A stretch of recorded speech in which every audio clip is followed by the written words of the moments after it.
Welcome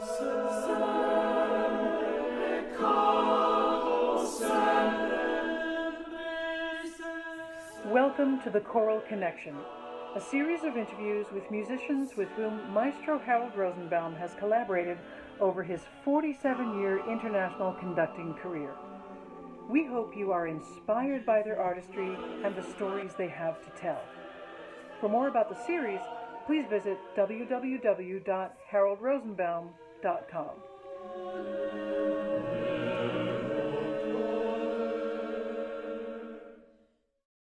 Hello, everybody. Today, I am so happy to have my dear friend JoAnn Falletta as my guest. And JoAnn began her musical career as a guitar and mandolin player, and in her 20s was often called to perform with the Metropolitan Opera and the New York Philharmonic when her work called for a mandolin or guitar. JoAnn entered Mannes in 1972 as a guitar student, but began conducting the student orchestra in her freshman year. After graduation, she pursued further study at Queens College and a master's, where she got her master's in orchestral conducting. And I do want to ask you about that later. And then the Juilliard School of Music, where she got her doctorate in orchestral conducting. After conducting various regional orchestras, she was appointed music director of the Virginia Symphony Orchestra. And during her tenure, the Virginia Symphony performed at Carnegie Hall in New York and the Kennedy Center in Washington, and released 18 recordings, including discs on the Naxos label, Albany Records, NPR, and the orchestra's own Hampton Roads label. In 1998, JoAnn was named music director of the Buffalo Philharmonic Orchestra, and she formally took up the post with the 1999-2000 season. When she was appointed, she became the first female conductor to lead a major American ensemble. And during her tenure in Buffalo, the orchestra has made recordings for Naxos Records and returned to Carnegie Hall after a 20-year absence. And in 2004, the orchestra and television station WNED established the JoAnn Falletta International Guitar Concerto Competition. She recently extended a contract with the BPO through the 2020-2021 season. And in 2011, she was appointed artistic director of the Hawaii Symphony Orchestra. She was appointed in 2011 as the principal guest conductor of the Brevard Music Institute, serving through the 2013 season. I can go on, but let me just say, outside of the US, she has conducted many of the most prominent orchestras in Europe, Asia, and South America, and she has recorded well over 100 albums for such labels as Naxos. And she's won many competitions. She was declared Classical Woman of the Year by Performance Today. It goes on and on. You can read all about her online. Well, I go way back with JoAnn, college days. I know I saw you giving a guitar recital. Was it your master's recital? And was that in room M11 in Queens College? It's a little hazy. It had to be M11 because that's where we played all of our concerts, and I was still playing guitar a lot then. I mean, I was working very hard as a guitarist, but our friendship goes back decades, and it was lovely to be at Queens College at the same time as you were teaching there, and I was so grateful for those 2 years that I had there. And am I mistaken? I have a memory that I ran the summer music program at Queens College in my 20s, I think, for 10 years. So you came to me one day and asked if there was money to start a little orchestra there. And I said, of course. So was that accurate? Is that accurate? It is accurate and belated. I'm sure I said thank you then, but belated many thanks. Because, we had an orchestra that I was working with, the Queens Philharmonic, in the regular season, September through May. Not many concerts, but then many of the musicians came to me, especially the ones who we were living in Queens, saying that it would be great if we could continue to play in the summer. It's such a long summer without music and we have more time. So I asked you if we could use M11 as our concert hall and be welcome there by the department. And you said yes. And we started something that lasted for years and years and years. We'd give an orchestral concert every other week in that room with people sitting in the bleachers, really, in a way. And it was such a wonderful experience for me. First of all, the orchestra was mostly volunteers, but some professionals sprinkled in. And we did just a wide variety of music. And I learned that, Harold. That was so important for me because I was learning many of these pieces for the first time. I was in my 20s also, and I was learning a lot of the major repertoire that I had to do with this orchestra. So it was a pivotal time in my life and a very happy time. And Lisa Terry says hello, by the way. Now, Lisa Oh, thank you. Of course. interviewed her. She is in the Parthenia, the consort of viols, and she asked me to say hello. Please say hello for me too. Collaborated with Parthenia a number of times. Um, you Did you ever encounter discrimination or resistance as a female conductor from institutions, administrations, or players? And if so, how did you confront it or surmount that? You obviously have surmounted it.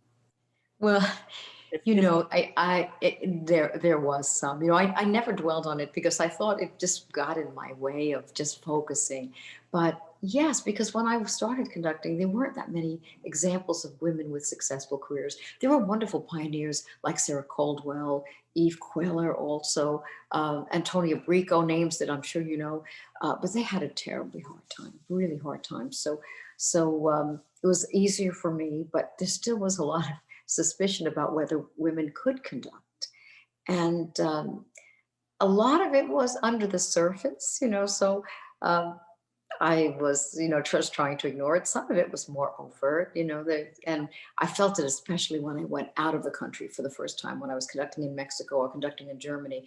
There was really a feeling of unease with a woman on the podium, and just a feeling that this can't be, that things have to be the way that they were. So but you know, I always tell young people, you just have to focus on your own excellence and not not look for prejudice, because it can be there, and or you might even imagine it's there. So yes, I mean there were times that I'm sure there was significant skepticism about a woman conducting, about my conducting that concert. well, I'm sure it did not take more than a few moments or a few minutes to turn that around and to have people under you forget anything like that and just play under your leadership. I'm quite sure of that. Um, Today, I wanted to talk about your physical tech conducting technique, which I find to be one of the best around, and I admire that so much.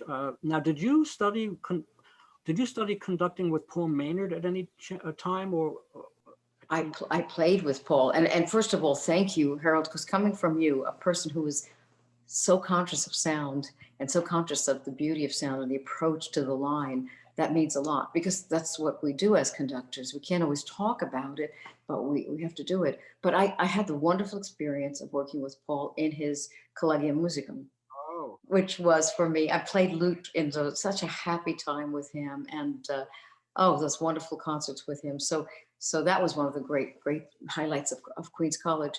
But I did study with Sixten Ehrling, who was at Juilliard, and with George Mester, who then came to Juilliard. And we had master classes with Leonard Bernstein, but that was a sort of a different experience. But you know what the teachers always helped us realize is that, you know, we are creating the sound by our technique, you know, and you can't describe the sound. You have to conduct in a way that enables people to sing or play beautifully. So I've always been aware about that. I mean, I think the most wonderful thing, the most important thing in music is the beauty of the sound quality. And everyone has that capacity in the orchestra, but they have to be enabled to do that. They have to be approached in a way that enables them to sing or play beautifully. and I suspect, and I think I know really that both singers and players admire and respect and are relieved when a conductor talks less and shapes and gets what they want with their arms primarily. So that's Absolutely. Absolutely. what I both try to do all the time. Wow. Do you know that Susan Hellauer, who started Anonymous 4, was in the Collegium with you, right? She was. And she was teaching at that time too. She's just amazing. Amazing. She told me decades ago she got 800 on both the English and math SAT. I'm not surprised. And a great musician too. Absolutely. How did the New York Philharmonic and the Metropolitan Opera know about you as the one to ask to play mandolin and or guitar with performances, and what works called for them? Well, I think because I did it at Juilliard And you know, Sixten Ehrling would like to conduct things that had the Feste Romane of Respighi that had a mandolin part. So I was, there were no guitarists in the school. That was the thing. Juilliard didn't have a guitar program. I was the only one who played guitar in the school. So when there was a guitar part, whether it was Mahler's 7 or the Respighi or Stravinsky, you know, the Nightingale, the Song of the Nightingale, I would do it. So I guess just being right across the street from the New York Philharmonic, they also knew that I could do that, and you know, I knew how to listen to orchestral music because of my studying there at Juilliard. But it must have been a real treat for you to something very special, play with the New York Philharmonic. It was terrifying. It was so terrifying. You know, you sit on that enormous stage surrounded by all of these incredible artists, and I started to realize from inside the orchestra that the orchestra is kind of a village unto itself. You know, it's a community, and you know, with all kinds of you know, feelings and you know, sort of relationships between people. It was fascinating, very frightening, but a great experience. So in between Mannes and Juilliard, you went to Queens. What brought you to Queens? Was it one particular person you wanted to study with? Or? Well, I think it really was one particular person who was teaching at both schools, and that was Carl Schachter. Well, yeah. Paul Schachter was teaching at Mannes, and I think he realized that, you know, when you graduate, you know, at the age of 22 as a conductor from Mannes, there's a lot more you have to do, but you don't really know what it is or how to do it or how to find it. And he suggested to me, he said, come to Queens because Queens has a fantastic program. It was sort of a program with Mannes, so that I went to some classes at Mannes and some at Queens. Queens was a wonderful new experience for me because Mannes was so small, and the department at Queens was much more active, and you know, a lot more people in there, a lot of more performing ensembles, and it was a different world. It was very, very brilliant, and so I took some classes at Queens, like working with Paul Maynard, and some back at Mannes. And at the same time, I was sort of as part of my student teaching, I was conducting the wind ensemble at Queens. Oh, really? So that was a wonderful experience for me too. I've never conducted a wind ensemble, and here I was. I had the responsibility as a student, really, to choose the repertoire, to put the concerts on, to rehearse the wind ensemble, and it was a wonderful experience. I forgot about the wind ensemble. I know there was a band because, believe it or not, Raymond Erickson asked me to conduct the Queens College Band, and I did for 4 years. But boy, was I out of my element. I don't play any of those instruments, but No, I felt the same way. I didn't know anything, but I took the challenge. Well, but music is music, so I mean, it was great.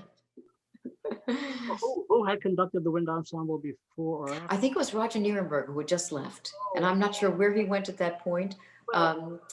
He conducted the Stamford Symphony for. Oh, maybe he had gone to Stanford. It's possible that's when he went to Stanford. So he was no longer at Queens, and since I did it as part of my student years, but then I stayed on beyond that until they found someone else. I think a few years later, but it was a learning experience.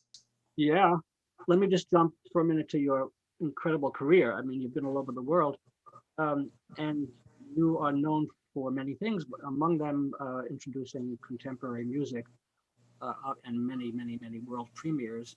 So, I mean, how do you have time to study all that while you're traveling and working with multiple orchestras?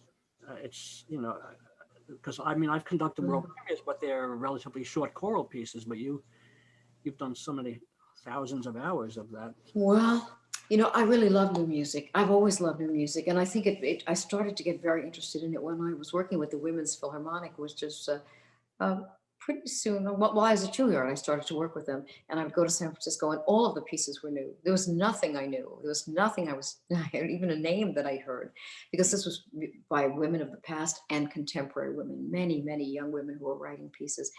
And at first I didn't quite know, I didn't know this world at all, but it just inspired me so much that I could bring a piece to life that no one had ever heard, with the composer right next to me, you know, helping me or guiding or asking questions or asking for advice from me. So I think I just fell in love with the concept of new music, and especially American music. And I've done a lot of that, and I feel very privileged to have worked with a lot of composers, living composers. Yes, me too. I love doing it. And it's a shame that these composers can't get their music played more often by, professional ensembles. I personally, believe it or not, I've received unpublished choral scores from over 12,500 American composers over the last Oh 40 my gosh. years. Oh I my gosh. looked through every one, but I've only been able to choose about 200 to perform and record. But there's so much. But that's amazing that you do that. And they send them to you because you have the reputation of caring about new composers.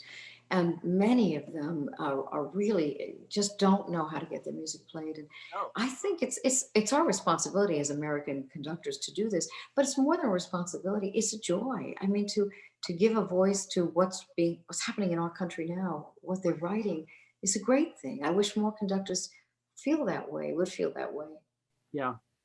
Well, the thing is, I find when I conduct contemporary music, my audience is smaller, and I've been advised for decades to do some Mozart in the first half and then do contemporary on the second half. But I've done plenty of Mozart and Bach and Beethoven, but I just love giving concerts of full concerts of contemporary music. I let others do Mozart and other standard classical composers, full time, and I just take a hit financially against small audiences, but there's a great pleasure. And imagine the impact on the composers themselves. I mean, if Beethoven never heard his pieces played, could he have written the ninth? Never. I mean, he developed because of performances. So every one of the composers that walks away from your performance is a different person because of your playing their music. They've gone to the next level. So. Right. Just one or two more questions, and I'll let you go. When you were in Virginia, was Peter Mark director of the Virginia Opera at that time? Yes. The Virginia Symphony played for the Virginia Opera. It was the orchestra that played for them. But Peter did almost all of the operas. I mean, I think he had an assistant, that would occasionally do an opera.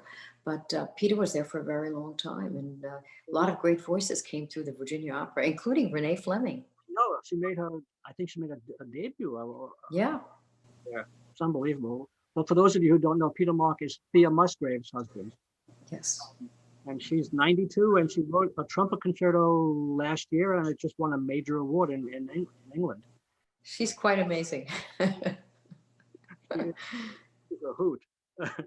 Well, so, about contemporary music, do you have a certain formula where, like Riverside Symphony in New York City, for example, which does older music on the first half and contemporary on the second? Is there any kind of formula that you use when you present? Well, I like to mix things up. I rather than doing like an all Robert Schumann program, although I adore Robert Schumann, but I wouldn't do a program of one composer. I usually, for my audience, which is pretty conservative in the orchestral world, an all contemporary music program is difficult. But I make sure that there's always something new on there. It could be the concerto. I find that it's very successful doing concertos of new music because you have another powerful advocate for the piece on the stage with you, the violinist or the pianist, and they're equally in love with the piece as you are and make a great case for it. But it could be an opening piece. Sometimes we've even done, recently we did a 2-hour-long piece by Richard Danielpour called The Passion of Yeshua. And that was really a stretch, but I think given what it was and given the intense power of that music, people left the hall just incredibly moved by that 2-hour performance. So glad to hear that, because I was in his apartment on Broadway in 84th Street, I guess it was, when he was still living there, maybe 10 years ago, when he was fomenting the idea of that. He was telling me about it. He's been thinking about it for a very long time. Yeah, and actually, I'm interviewing him in January. He's a very nice man. That's so great that you were able to do that with the book, with the Buffalo chorus. Yeah. Chorus. Yeah, we did. And he also the chorus from UCLA came over to Buffalo to join us because Richard is now teaching at UCLA and they wanted to be a part of it. So, but it was amazing to see that. But it's taken, with conductors, and I'm sure this happened with you, you have to gain the trust of your audience. So maybe we started 20 years ago by including one shorter piece of new music. And it always helps, of course, if the composer is there and can speak to the audience, can tell them a little bit about the piece. And then slowly you gain the trust of people who then come to expect something new, and they like it. They look forward to it. And for those of you who are planning on programming contemporary music, don't put it last on the program. No. You might have an exodus right before. That's pretty well known. And finally, when not thinking about or making music, what do you do to relax? Or do you ever relax? Well, no, I do relax. I practice yoga, and I think that's been very good for me. I love to read. I love to read, I bike ride. So, I try to be a little bit physical, but part of the thing about being a music director and being a conductor is that you get to know a lot of people. So even just the friendships that you make with musicians, it's wonderful to have that as part of your life. Even if you're not working with them in a professional way, keeping in touch with them. And the traveling that I do gives me like a little window into a city where I might never have gone. Right. So I get to go to the museum, I get to walk around, I get to, with the musicians, find out where they go for lunch and that kind of thing. So traveling has been a big part of my life too. Well, it seems like you've achieved a great balance in your life between music and everything else. I saw you weekly for years because I taught at the University of Buffalo, and in the airport, your picture would be up there, huge.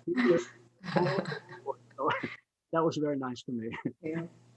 Well, JoAnn, thank you so much. I really Thank you, Harold. And I haven't given up on the hope that we can collaborate again with the Buffalo Philharmonic and with you, because that would be something truly special. So let's keep in touch about that. Well, I do. Mean Messiah. I train professional singers, and I can bring professional singers out there. And okay, we'll talk about it. We will. Thank you so much, JoAnn.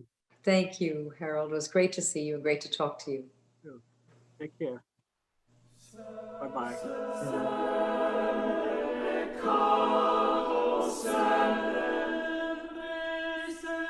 Bye.